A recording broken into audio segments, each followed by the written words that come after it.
Hi, I'm AJ, and I'm here to restore a little bit of your childhood.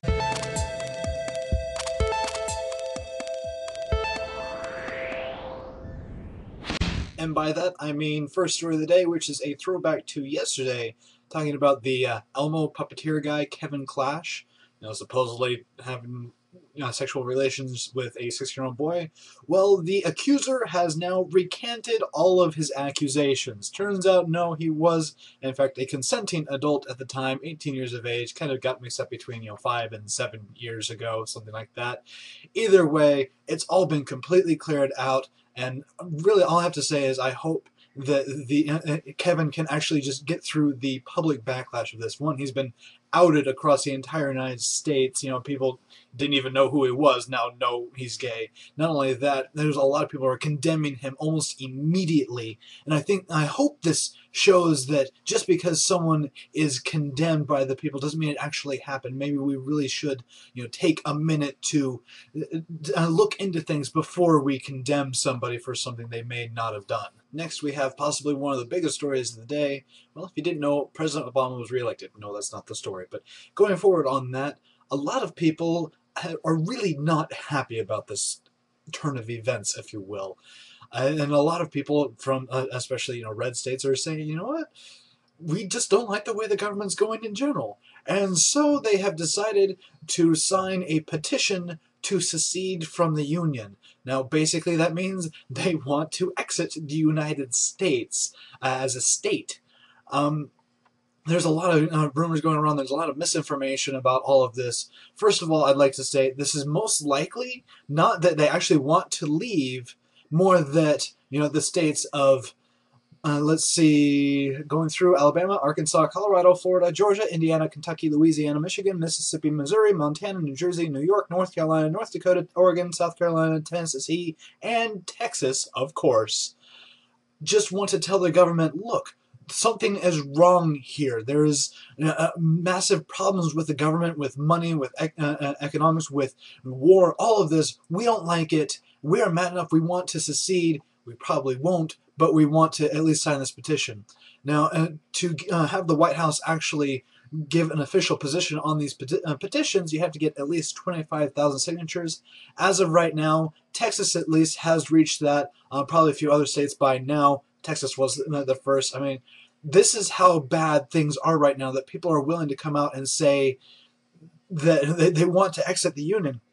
Now, at the same time, there is another petition going out to say that we should take all these people who sign these petitions and get them out of the Union, kick them out of the Union and take away their citizenship. And I'm just like, no, you're missing the point completely if you think that they're actually wanting to secede. All they're really saying is, stop the madness. And that's enough politics for today. I'm going to switch over to Australia because, well, Australia is nice and peaceful. And they also get the last bit of awesomeness from the universe that we get to see on a regular basis until 2015. If you were out today in Australia, you would have noticed, well, hopefully you would have noticed anyway, a solar eclipse. It lasts, of course, just a little bit.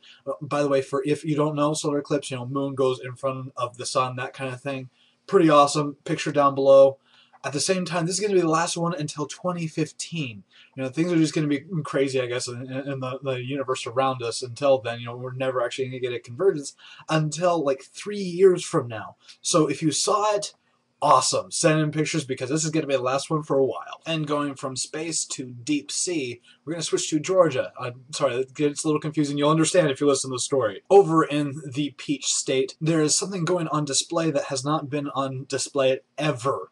And that is jewels and jewelry and personal items from the Titanic. I mean, it's just absolutely amazing. If you knew anything about the Titanic, there were a lot of rich people on board, and a lot of their personal effects went down with them. And so to be able to see this, it's not only going to be beautiful, it's a piece of history. It's a piece of something that we have lost. To just see that and realize none of them saw it coming. And it's just, I have no words for it. Just go check it out. And we're going to flip back into space. Well, kind of. When it's here and in space, I don't know. Either way, it's a picture of the universe that has never been taken before. namely one from 11 billion years ago.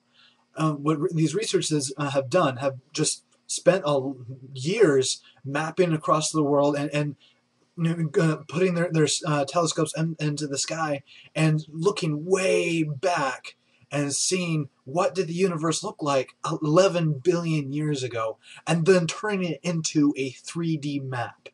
I mean, this is absolutely amazing because not only do we get to see what the universe was like in its adolescent stage, a little bit right after the Big Bang, when things were just expanding, stars were just forming, it's just starting to get there right before dark energy just completely flew everything apart. This could actually give us a map of the universe as it is today, simply because, well, the universe has been accelerating away from itself at a pretty decent, same rate. And so from this one small map, we can extrapolate what the universe looks like now. I mean, this is massive. And for our last story of the day, I'm going to talk a bit about a book. If you don't know me, I'm a bit of a book nerd. This one I think you might want to pick up. I'm going to try and pick up if I can. It's called Brain on Fire, My Month of Madness, detailing the, insanity of a girl that she was just insane for a month. This poor girl started out just having flu symptoms and what seemed like a bit of stress, and then flipped into just absolute insanity. Just stuff you'd see from like The Exorcist, that kind of stuff. Crazy, to put it mildly. And just going through, the doctors trying to figure out what it was, eventually possibly going to die, going to an insane asylum for life, whatever. They didn't know what was going to happen until a doctor that the author nicknames Dr. House comes up and says, you know what? I think this might be an autoimmune disease that we discovered just 2 years ago. Turns out, yep, got it done. Not only that, this doctor is a guy from Africa who was told in elementary school that he would never succeed, and he should just drop out of school because he's one of the slower ones in the class. And just absolutely everything about this story is amazing. Check it out. My Brain on Fire, My Month of Madness by Susanna Callahan. I'm definitely going to. And that's it for Extraordinary Times today. If you liked it, like over here, favorite over there, unless things have switched on YouTube again. I don't know. They're changing everything. They're adding some really nice features, so X Times might be getting a little better here soon. Who knows? Either way, subscribe if you haven't already because, well, we like you. You should like us because we cover awesome stuff. And if you don't like us, tell us how to fix ourselves, and we will, or at least we'll try to anyway. And I'm going to quit rambling, but you should always be aware.